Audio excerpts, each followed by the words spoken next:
Welcome back, everyone. So glad to have you with us again.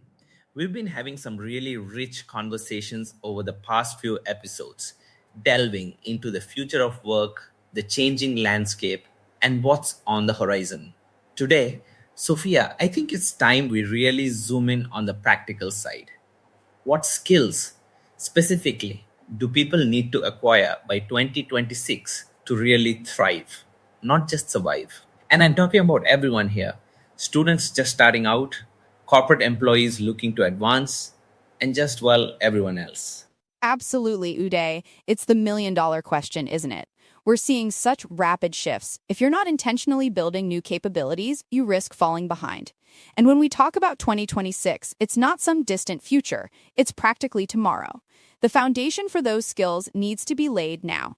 I think one of the most overarching skills for every single person has to be adaptability, the ability to unlearn, learn, and relearn constantly. You hit the nail on the head right there, Sophia.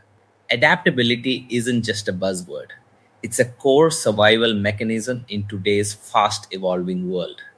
The pace of technological change alone is staggering. Think about AI.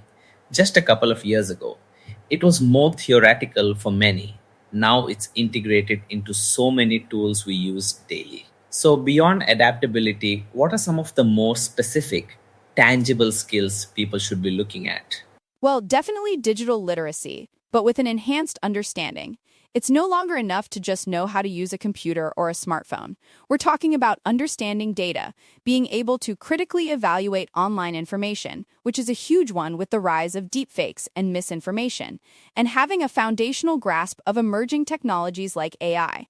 For corporate employees, this means not just using AI tools, but understanding their ethical implications and how they can genuinely augment their work, not just automate it. That's a critical distinction: augmenting versus automating. It's about leveraging these tools to become more efficient, more creative, rather than feeling threatened by them. For students, especially, I think incorporating basic coding or even prompt engineering for AI into their curriculum is going to be non negotiable. It's essentially a new form of literacy. If you can communicate effectively with an AI, you've got a superpower. Absolutely. Prompt engineering is a fantastic example of a new literacy. And alongside that, for students, I'd emphasize critical thinking and problem-solving skills even more. With so much information and so many tools that can generate information, the ability to discern, analyze, and creatively solve complex problems that AI can't solve autonomously becomes paramount. We need humans who can ask the right questions, not just find the right answers. Right, because the answers are becoming so readily available. It's about the unique human ability to synthesize, to connect disparate ideas, to innovate. And that brings us to the human centric skills, doesn't it? Things that AI struggles with or can only mimic, not truly embody. I'm thinking about emotional intelligence, empathy, collaboration. These are skills that are actually becoming more valuable, not less, in a tech driven world. Definitely. When so much of the routine, analytical work can be handled by machines, what distinguishes human value is our capacity for connection, understanding, and nuanced interaction. For corporate employees, this translates into advanced communication, leadership, and team building skills. Leading diverse, often remote teams requires a higher degree of emotional intelligence and cultural awareness. You can't just manage tasks, you have to lead people, understand their motivations, and foster a sense of belonging. That's so true. And for everyone, regardless of their professional role, navigating relationships, understanding different perspectives, and communicating effectively are life skills that technology won't replace. In fact, technology often complicates them if we're not careful. I also think data literacy is going to be huge. Not necessarily being a data scientist, but understanding how data is collected, used, and interpreted, how it impacts decisions, marketing, even our daily lives. For students, it means understanding statistics, patterns, and ethical data usage. Absolutely. Data literacy also ties into critical thinking. If you can't understand the data, you can't critically evaluate the claims made based on it. For corporate employees, this means being able to interpret reports, make data-driven decisions, and even ask the right questions of their data analysis teams. It's about being an informed consumer and contributor in a data-rich environment. And let's not forget cybersecurity awareness. This isn't just for IT professionals anymore. Every single person using the internet needs to understand basic cybersecurity practices to protect themselves and their organizations from increasingly sophisticated threats. Oh, that's such a crucial point, Sophia. It's like basic hygiene in the digital age.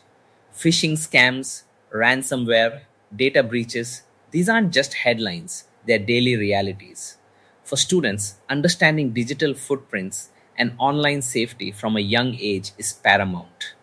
For employees, it's about recognizing threats and adhering to best practices because one weak link can compromise an entire system.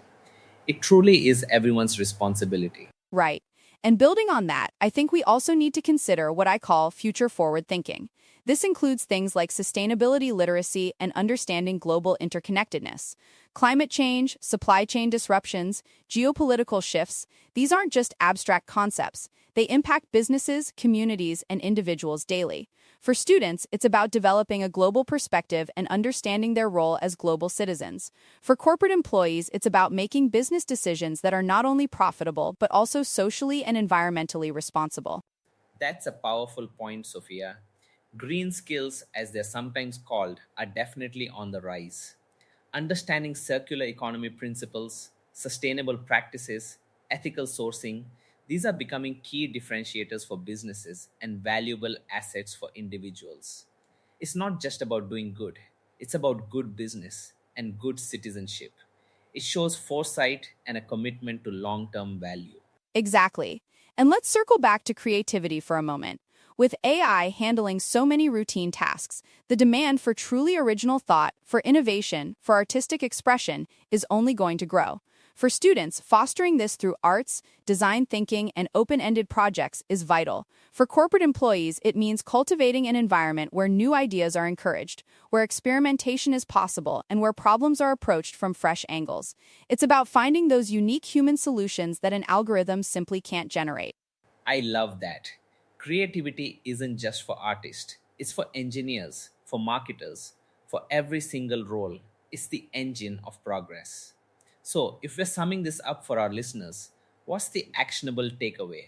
How can someone right now start building these skills for 2026? My biggest advice would be to embrace a mindset of continuous learning. Don't wait for your employer or your school to tell you what to learn. Be proactive. Take online courses, read widely, engage in discussions, experiment with new tools.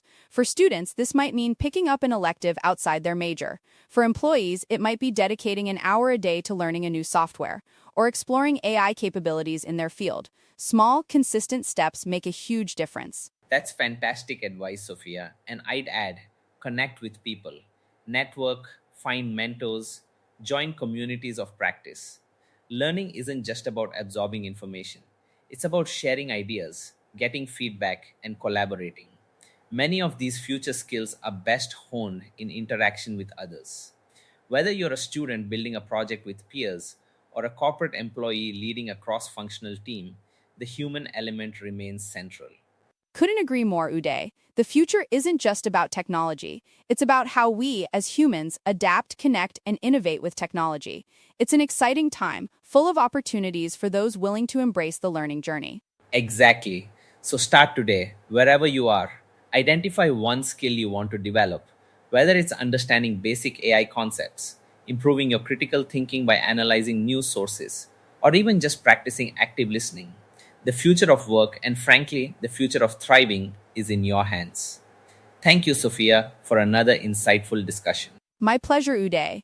And thank you all for tuning in. Keep learning, keep growing, and we'll catch you next time.